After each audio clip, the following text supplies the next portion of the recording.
আসসালামু আলাইকুম রহমতুল্লাহি তাআলা ওয়া বারাকাতুহু। দেশে প্রবাসে যে যেখান থেকে আমার এই লাইভে যুক্ত আছে সবাইকে মোবারকবাদ জানাচ্ছি। আল্লাহ সবাইকে আপন আপন স্থানে সুস্থ রাখুক, নিরাপদ রাখুক। আমি আজকে আপনাদের সম্মুখে দুইটি গুরুত্বপূর্ণ মাসালা নিয়ে উপস্থিত হয়েছি। একটি মাসালা হচ্ছে ইকামতের মধ্যে ইমাম এবং মুসল্লি কখন দাঁড়াবে, দাঁড়ানোর সঠিক নিয়ম কি। আমাদের দেশে কিছু কিছু মসজিদের মধ্যে দেখা যায় প্রথম থেকেই মুসল্লিরা দাঁড়িয়ে যায়, কিন্তু আর কিছু কিছু মসজিদে দেখা যায় মুসল্লিগণ হাইয়া আলাস সালাহ হাইয়া আল ফালাহ বললে দাঁড়ায়। দুই ধরনের আমল করে, কিন্তু সঠিক কোনটি,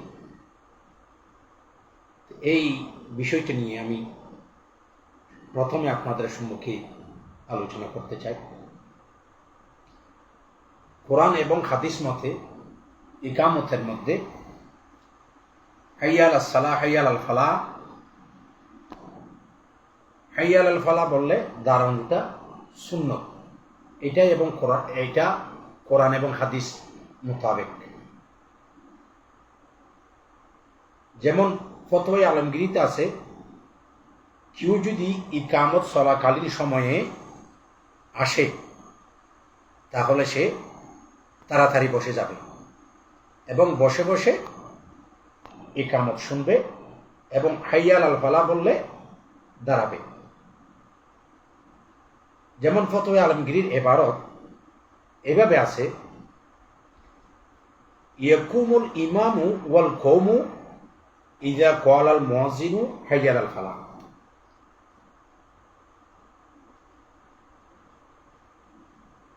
ইমাম এবং মুক্তাদিগণ যখন মুয়াজ্জিন হাইয়া আল ফালাহ বলবে তখন দাঁড়াবে। আরো আছে এভাবে, ইজা দাখালাল রজুলু ইনদাল ইকামাতে, যখন কোন একজন মানুষ ইকামতের সময় মসজিদে প্রবেশ করবে, ইয়াকরাহু লাহুল ইনতিজারু কায়মা, তার জন্য দাঁড়াইয়ে ইকামত শোনা এটা মাকরুহ। ওয়ালাকিন ইয়াকউদু, বরং সে বসে যাবে, সুম্মা ইয়াকুমু, অতঃপর দাঁড়াবে, ইজা বালাগাল মুয়াজ্জিনু কওলুহু হাইয়া আল ফালাহ কাযা ফিল মুজমারাত, মুয়াজ্জিন যখন হাইয়া আল ফালাহ বলবে তখন দাঁড়াবে। এটা মুজমারাত ফতোয়ার কিতাবের মধ্যে এইভাবে আছে। কিন্তু সুন্নি মসজিদ যেগুলো আছে ওখানে কোরআন এবং হাদিস অনুযায়ী সুন্নত অনুযায়ী আমল আছে, হাইয়া আলাস সালাহ হাইয়া আল ফালাহ বললে দাঁড়ায়। কিন্তু অন্য ফেরকা যারা আছে, দেওবন্দি আছে, ওহাবি আছে, বা অন্য ফেরকা যারা আছে, তাদের মসজিদ কিন্তু আগে দাঁড়ায় যায়। কিন্তু আগে দাঁড়ায় যাওয়া এটা মাকরুহ। সঠিক নিয়ম হচ্ছে যেটার উপর সুন্নিদের আমল আছে, হাইয়া আলাস সালাহ হাইয়া আল ফালাহ বললে দাঁড়াবে। আবার দেখে যায় কিছু কিছু কিতাবের মধ্যে হাইয়া আলাস সালাহ আছে, তো এইটার সমাধান এভাবে দিয়েছেন উলামায়ে কেরাম যে হাইয়া আলাস সালাহ শেষ হলে হাইয়া আল ফালাহ বললে তখন দাঁড়াবে। এভাবে প্রত্যেকটি কিতাবের মধ্যে এভাবে বর্ণনা আছে যে ইকামতের মধ্যে হাইয়া আলাস সালাহ হাইয়া আল ফালাহ বললে দাঁড়ানোটা সুন্নত। আজকে এই ফিতনা যুগে কত ফিতনা, এই সুন্নতের বিষয়ে আমি আপনাদের সম্মুখে কয়েকটি কিতাবের রেফারেন্স দিচ্ছি যে এই মশালাটি ফতোয়ায়ে রজভিয়ের মধ্যে পঞ্চম খণ্ডের 421 পৃষ্ঠার মধ্যে আছে। এছাড়া ফতোয়ায়ে আলমগীরি, ফতোয়া মুহিত, শরহে বেকায়া, মুজমেরাত, বাহারে শরীয়ত, আপনাদের সম্মুখে আমি 6টা কিতাবের রেফারেন্স দিলাম। কিন্তু ইকামতের পূর্বে দাঁড়িয়ে যাওয়ার ব্যাপারে একটা কিতাবের রেফারেন্সও দিতে পারবে না। আল্লাহ সবাইকে এই মাসালার উপর আমল করার তৌফিক দান করুক। আল্লাহ আমাদেরকে হাইয়াল আল ফালাহ বললে দাঁড়ানোর তৌফিক দান করুক, সুন্নতের উপর আমল করার তৌফিক দান করুক। আমার রাসূল বলেছেন, মান তামাসসাকা বিসুন্নতি ইনদা ফাসাদ উম্মতি ফালাহু আজরু মিআতি শাহীদ। আমার উম্মতের ফিতনার যুগে যারা আমি নবীর একটি সুন্নতকে আঁকড়িয়ে ধরবে, আল্লাহ তাআলা তাদেরকে 100 শহীদের সওয়াব দান করবে। একমাত্র এটার উদ্দেশ্যে আজকে আপনাদের সম্মুখে সঠিক মশালাটি তুলে ধরার জন্য আপনাদের সম্মুখে আমি আজকে আসলাম। এছাড়া আরেকটা মশলা হচ্ছে, যখন ইকামত এবং আজানের মধ্যে আল্লাহর প্রিয় রাসূল সাল্লাল্লাহু তাআলা আলাইহি ওয়াসাল্লাম নাম শুনলে বিদ্যাঙ্গুলি চোখে লাগানো, এটা নিয়ে অনেকে বিভ্রান্তিকর মন্তব্য করে, অথচ এটা কোরআন এবং হাদিস মতে এটা মুস্তাহাব। অনেকগুলো দলিল আছে এটার, কোরআনে, ফেকার কিতাবে, হাদিসের মধ্যে। কোরআনে না থাকলেও, কোরআনে সরাসরি দলিল না থাকলেও কিন্তু হাদিসের মধ্যে সরাসরি দলিল আছে, এবং ফেকার এবং বুজুর্গানে ইকরামের অনেক আমল এটার মধ্যে আছে। এই ব্যাপারে হযরত আবু বকর সিদ্দিক রাদিয়াল্লাহু তাআলা আনহু এবং হাসান রাদিয়াল্লাহু তাআলা আনহু থেকে হাদিস বর্ণিত আছে। যেমন হযরত আল্লামা শামসুদ্দিন সাহাবী রহমতুল্লাহ আলাইহি তার মাকাসিদে হাসানার মধ্যে এই ব্যাপারে বিস্তারিত উল্লেখ করেছেন। এবং হযরত মোল্লা আলী কারি রহমতুল্লাহ আলাইহি, যিনি শারে বুখারীর সরাকারী, উনি বলতেছেন, ওয়াইজা সাবাতা রাফআন ইলা সিদ্দিক রাদিয়াল্লাহু তাআলা আনহু ফায়াকফি লিল আমালি বিহি লিকাউলিহি আলাইহিস সালাম আলাইকুম বিসুন্নতি ওয়া সুন্নাতিল খুলাফায়ে রাশিদিন। হযরত মোল্লা আলী কারি রহমতুল্লাহ বলেন, যখন হযরত সিদ্দিক আকবর রাদিয়াল্লাহু তাআলা আনহু থেকে একটা প্রমাণ আসে, তাহলে এই আমল করার জন্য এটাই যথেষ্ট। কেননা আমার নবী বলেছেন, আলাইকুম বিসুন্নতি ওয়া সুন্নাতিল খুলাফায়ে রাশিদিন, আমি নবীর সুন্নত এবং আমার খোলাফায়ে রাশিদিনের সুন্নতকে আঁকড়িয়ে ধরো।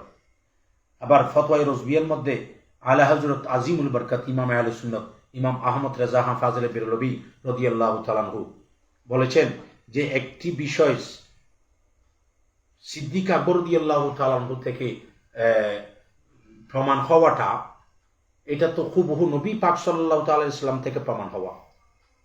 কেননা সিদ্দিক আকবর এটা আফজালুন নাস বাদাল আম্বিয়া, যার ঈমানের সাক্ষ্য আমার রাসূল দিয়েছেন। সমস্ত নবীদের পরে সমস্ত উম্মতদের মধ্যে সর্বশ্রেষ্ঠ সিদ্দিক আকবর রাদিয়াল্লাহু তাআলা আনহু।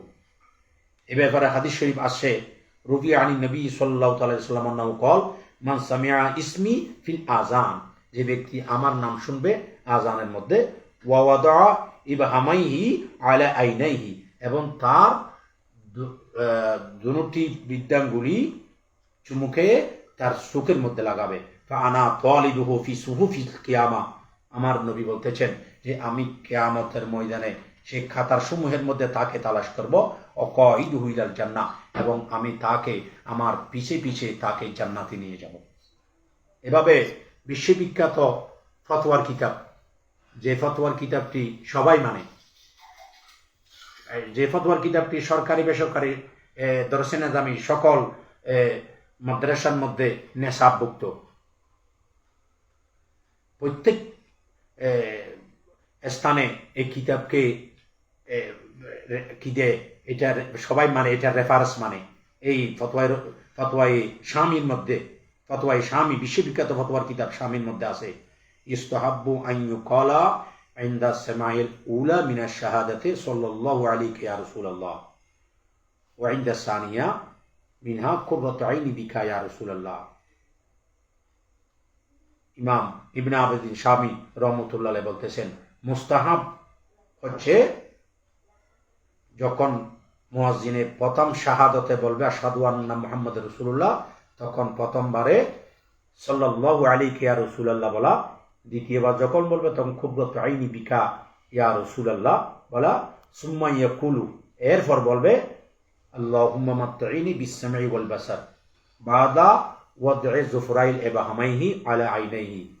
এটা বলবে যখন তার দুনো বিদ্যাঙ্গুলি তার দুনো চোখে রাখবে, তখন ফইন্নাহু আলাইহিস সালাম, কেননা আমার নবী ইয়ে কোনো কয়দান লাহুইলাল জান্নাহ, আমার রাসূল পিছে পিছে তাদেরকে নিয়ে জান্নাতে যাবে। কাজাফি কানজুল ইবাদ, এটা কানজুল ইবাদের মধ্যে আছে। কাহাস্তানিতে আছে। ওয়ানাবহু ফিল ফতওয়ায়ে সুফিয়া, ফতওয়ায়ে সুফিয়াতে আছে। ওফি কুতুবিল ফেরদৌস নামক কিতাবে আছে। মান কাব্বালা যুফরাই বাহামাইহি ইনদা সামাই শাহাদ আশহাদু আন্না মুহাম্মদ রাসূলুল্লাহ, যে ব্যক্তি আশহাদু আন্না মুহাম্মদ রাসূলুল্লাহ বললে তার দুনো বিদ্যাঙ্গুলি চোখে লাগাইয়ে চুমুকাবে। ফিল আজানে আজানে আনা কাইদুহু ওয়া মুদখিলুহু ফি সুফি ফিল জান্নাহ, আমি তাকে আমার নবী বলতেছে তাকে পিছনে পিছনে নিয়ে জান্নাতে নিয়ে যাব, এবং অতামামুহু ফি খাওয়াশিল বাহারুল রায়, এবং এইটার বিস্তারিত বাহারুর রায়েকের ইয়ের মধ্যে আছে, হাসিয়ের মধ্যে আছে। এভাবে মকাসিদ হাসানার কিতাবের মধ্যে হযরত আবুল আব্বাস রাহমাতুল্লাহ আলাইহি রচিত মুজিজাত কিতাব থেকে নকল করতেছেন। মকাসিদ হাসানাতে ইমাম সাহাবী রাহমাতুল্লাহ নকল করতেছেন, আনিল হিজির আলাইহিস সালাম আন্নাহু ক্বাল মান ক্বালা হিনা ইয়াসমাউল মুয়াজ্জিনা, যে ব্যক্তি বলবে যখন মুয়াজ্জিন থেকে শুনবে, ইয়াকুলু আশহাদু আন্না মুহাম্মাদুর রাসূলুল্লাহ মারহাবান বিহাবিবি ওয়া কুররাতু আইনি মুহাম্মদ ইবনে আব্দুল্লাহ সুম্মা ইউকাব্বিলু বিহামাইহি ওয়া ইয়াজআলুহুমা আলা আইনাইহি লাম ইয়ামুত আবাদান। তিনি বলতেছেন যে যখন মুয়াজ্জিন থেকে আশহাদু আন্না মুহাম্মদ রাসূলুল্লাহ শুনবে, তখন এটা পরে মারহাবান বিহাবিবি ওয়া কুররাতু আইনি মুহাম্মদ ইবনে আব্দুল্লাহ, এটা পড়বে। এরপরে বিদ্যাঙ্গুলির মধ্যে চুমুকাবে এবং তার দোনো চোখের মধ্যে লাগাবে, তার চোখ কখনো অন্ধ হবে না। এভাবে একটি দুইটি কিতাব নয়, আমি আপনাদেরকে অনেকগুলো কিতাবের রেফারেন্স দিচ্ছি। ফতোয়ায়ে শামি, দুরুরে মুখতার, রদ্দুল মুখতার, জামিয়ে রুমুজ, ফতোয়ায়ে রাজবিয়া, কানজুল ইবাদ, ফতোয়ায়ে সুফিয়া, কিতাবুল ফেরদৌস, মকাসিদ হাসানা, কাহাস্তানি, বাহারুর রায়েক, মুজিজাত, জাল হক, শরহে নেকায়া, জাসিয়া, মুখতাসারুল বেকায়া, এভাবে 16টি কিতাবের রেফারেন্স আমি দিলাম আপনাদের সম্মুখে। অথচ একবারে একটা দলিলও যদি না থাকে, তাহলে তারপরও জিনিসটি জায়েজ। না জায়েজ বলার জন্য, কোন একটা বেদাত বলার জন্য তার থেকে কোরআন এবং হাদিস থেকে দলিল দিতে হবে থাকে। আর কারণ কিতাবের নিষেধ যেটা নেই, আল্লাহ এবং রাসূল যেটাকে নিষেধ করে নাই, এটা দুনিয়ার কোনো মানুষের নিষেধ বলার কোনো সাধ্য নেই, কোনো সুযোগ নেই। কোনো দলিলও না থাকলে এটা জায়েজ, কারণ সমস্ত জিনিস জায়েজের উপর। আমরা শাক খাই, শাকের কোনো দলিল নেই। এভাবে অনেক কিছু আমরা দলিল ছাড়া আমরা করি, কিন্তু এটা তো দলিল অনেকগুলো দিলাম, কিন্তু তারপরেও সব কিছু কিতাবের একটা কায়দা আছে। সমস্ত কিছু আসল শাই আলাল এবাহত, উসুলে ফিকহের একটা কায়দা। সমস্ত জিনিস জায়েজের উপর, বৈধতার উপর। এটাকে নাজায়েজ বলার জন্য তাকে দলিল দিতে হবে কোরআন এবং হাদিস থেকে। যদি তার বিরুদ্ধে, তার নিষেধের ব্যাপারে যদি কোনো দলিল না থাকে, সেটা জায়েজের দলিল। আল্লাহ আমাদের সবাইকে আমল করার তৌফিক দান করুক। সবাইকে আল্লাহ সুস্থ রাখুক, নিরাপদ রাখুক। উভয় জগতে সকলকে আল্লাহ কামিয়াব করুক। আগামীতে আরও গুরুত্বপূর্ণ নামাজ এবং জুমার বিভিন্ন গুরুত্বপূর্ণ মাসাইল নিয়ে পরবর্তী ভিডিওর মধ্যে সবাইকে দেখার অনুরোধ জানিয়ে আমার লাইভ শেষ করলাম। আসসালামু আলাইকুম ওয়া রাহমাতুল্লাহি তাআলা ওয়া বারাকাতুহু।